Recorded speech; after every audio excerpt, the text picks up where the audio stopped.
Hello, everybody. This is Mick Foley, the hardcore legend, and this is an earnest and honest attempt to talk to Republicans and independents who are not so far gone that they can still think for themselves. Now, if you're one of those people, like a close relative of mine, who certainly seem to feel like Alex Preddy and Renee Good deserve to die, then I'm not talking to you. Thank you for your support, and you can just, watch it and leave a mean comment or get out of the conversation now. What I'm talking about is appealing to good-hearted, sensible people who cannot believe that the way immigrants are treated in this country is correct. Now, I was listening to a TV station where they talked about how 65% of Americans think ICE has gone too far, and they thought that was good for America, whereas I was left thinking, wait, 35% of the American public is for this? I'm sorry, but I cannot believe that. I refuse to believe it. I refuse to believe that 3.5 out of every 10 Americans I meet would be in favor of our fellow human beings, our brothers and sisters, being treated in such an inhumane fashion. I refuse to believe it, because if 3.5 out of 10 people I meet are for that, that means far more than 3.5 out of 10 who are not people of color are for it, and even more males. This is just me in my head doing the math. And that means no, we're all better than this. I'm not saying this in a condescending fashion. I'm saying I know because I spent time with you.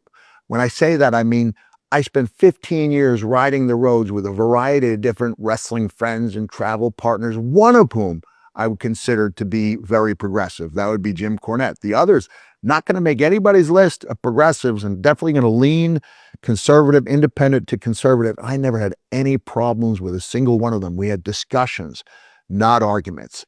I know it because when I was struggling, you were the people who let me stay in your spare room or on your couch because I didn't have money for a motel. You were the people, the guy who may have been wearing a MAGA hat, gladly giving me instructions when my GPS wasn't working. You are the people who smile with joy when I bounced your children on my knee as Santa Claus. And when you take the photos and you hug your children at my appearances in small towns across this country.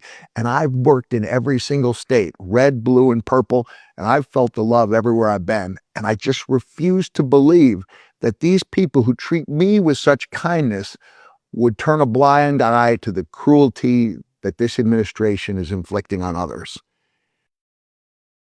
There was a quote I saw. A friend of mine asked me if I wanted to put out there, and I said, hold on, I think I can do better with a video message. And the quote said, it's okay to admit you were for something and no longer are.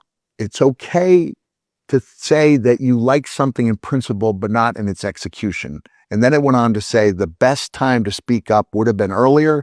The second best time to speak up is now, because years from now, when there is nothing to lose, we will all have been against this. But the time to speak up and state your case is now. Many people might not believe this, but I firmly believe the United States of America is better than this. America is better than zip-tying senior citizens. America is better than chasing down agricultural workers or abducting day laborers at Home Depot. America is better than using children for bait. Agents made Liam knock on the door, asking to let them in order to see if anyone else was home. We are better than this. We are better than inflicting terror on a wide swath of this public based only on the language they speak and the color of their skin. And I think that many of you believe we're better than this too. I could be wrong. And if I'm wrong, I'll be devastated because I will have completely lost faith in the United States of America and its people. But you can make a difference by just speaking truth to power. All we say to America is be true to what you said on paper. Donald Trump reads the polls.